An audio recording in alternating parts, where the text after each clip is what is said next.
जिस तरीके से महंगाई बढ़ रही है, आज डीजल पेट्रोल की कीमतें कहां पहुंच गई। 100 नंबर ऐसा बन गया है कि लोग देख रहे हैं कि आखिरकार महंगाई जा कहां रही है। और याद रखिए, जिस समय तेल की कीमत बढ़ती है, डीजल पेट्रोल की कीमत बढ़ती है, अपने आप महंगाई बढ़ जाती है। और सरकार ये मुनाफा लेकर के आखिरकार मुनाफे का पैसा ले कहां जा रहे हैं। ये जो मुनाफा हो रहा है डीजल पेट्रोल से, जो लगातार टैक्स बढ़े हुए हैं, कीमतें बढ़ी हुई हैं, जो सरकार के खजाने में पैसा जा रहा है। कहने को वो कहेंगे कि कंपनियां हैं, लेकिन आखिरकार खजाना तो सरकार के पास जमा हो रहा है। हमारे किसानों को मिल नहीं रहा। धान 900-1100 रुपए में खरीद गया, मक्का की कोई कीमत नहीं मिली, आलू अभी आ रहा है, उसकी कोई तैयारी नहीं है, यूरिया महंगी, खाद महंगी, जरूरत के सब सामान महंगा। तो आखिरकार सरकार इस मुनाफे को ले कहां जा रही है।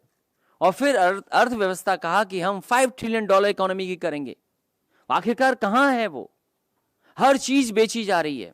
और याद रखना, जब बेची जाएगी चीजें तो जो संविधान हमें अधिकार देता है, उन संविधान के अधिकारों को भी सरकार छीन रही है। अगर हर चीज प्राइवेट हो जाएगी तो जो संविधान ने हमें अधिकार दिया है नौकरी का, वो आखिरकार नौकरी रोजगार कहां मिलेगा हमें। दिल्ली की सरकार कहती थी हम $5 ट्रिलियन इकोनॉमी की बना लेंगे। उन्हीं की नकल करते करते उत्तर प्रदेश की सरकार बोलने लगी हम $1 ट्रिलियन इकोनॉमी बनाएंगे। अब बजट पेश होने जा रहा है, उत्तर प्रदेश की जनता देखेगी कि आखिरकार ये जो सपना दिखाया था उत्तर प्रदेश को $1 ट्रिलियन इकोनॉमी का, उस सपने को बजट के माध्यम से कितना पूरा कर रहे हैं। और इतना अपमान किसी सरकार ने नहीं किया होगा जितना भारतीय जनता पार्टी की सरकार कर रही है।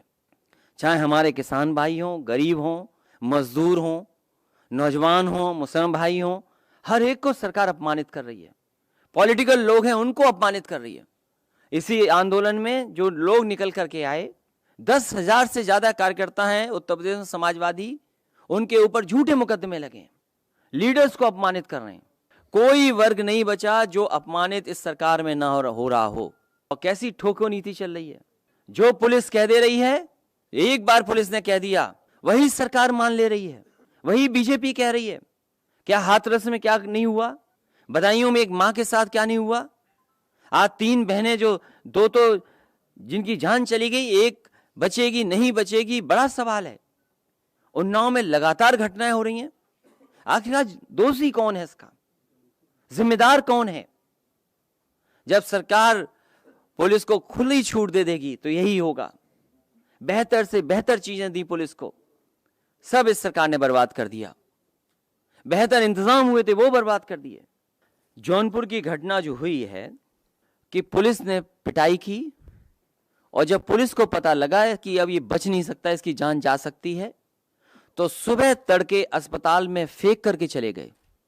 और बाद में क्या हुआ, उस नौजवान की जान चली गई। ये केवल एक घटना नहीं है उत्तर प्रदेश में। उत्तर प्रदेश में सबसे ज्यादा कस्टोडियल डेथ हुई हैं, सबसे ज्यादा फेक इनकाउंटर अगर कहीं हुए तो उत्तर प्रदेश में हुए हैं। उसके लिए जिम्मेदार कौन है। क्या राजधानी में नहीं हुई घटनाएं, राजधानी में हत्याएं नहीं हुई। राजधानी लखनऊ में हत्या हुई और दिखावे के लिए एक इनकाउंटर दिखा दिया। क्या सही अपराधी का इनकाउंटर हुआ कि नहीं हुआ। क्या सरकार नहीं जानती कि कौन पीछे था उसके। तो सरकार चिन्हित कर करके अन्याय भी कर रही है, अपमानित भी कर रही है लोगों को।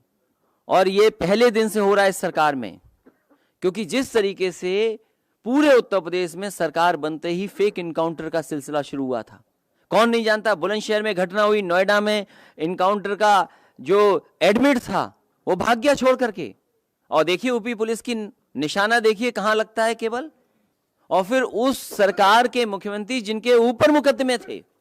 कोई आप में बैठा हुआ पत्रकार साथी कह सकता है कि नहीं थे मुकदमे। क्या उम्मीद करोगे आप इस सरकार से। और ये पहली सरकार है जो उद्घाटन का उद्घाटन करती है, शिलान्यास का शिलान्यास करती है, एमओयू का एमओयू कर रही है। अरे कम से कम अपने एमओयू तो उठाते जो खुद ने एमओयू किए थे। 4 लाख करोड़, 5 लाख करोड़, आखिरकार कहां है वो पैसा। क्या जमीन पे पहुंचा वो पैसा जो इन्वेस्टमेंट के वादे किए गए थे। बड़ा बड़ा डिफेंस कॉरिडोर के लिए न जाने कैसे कैसे हवाई जहाज, हेलीकॉप्टर इसी लखनऊ में गोमती के किनारे लाए गए थे। जब जरूरत थी भारतीय जनता पार्टी को अपने आप को शोकेस करने के लिए, तो गोमती का नजारा क्या बनाया था, आपसे किसी से छिपा नहीं है। झूठा फंसाना, झूठे मुकदमे लगाना, संस्थाओं को पीछे छोड़ देना, ये तो कांग्रेस पार्टी को भी पीछे छोड़ दिए हैं। अगर आप बेबाक और निष्पक्ष खबरें देखना चाहते हैं तो हमारे चैनल को सब्सक्राइब करें और बेल आइकन को दबाएं।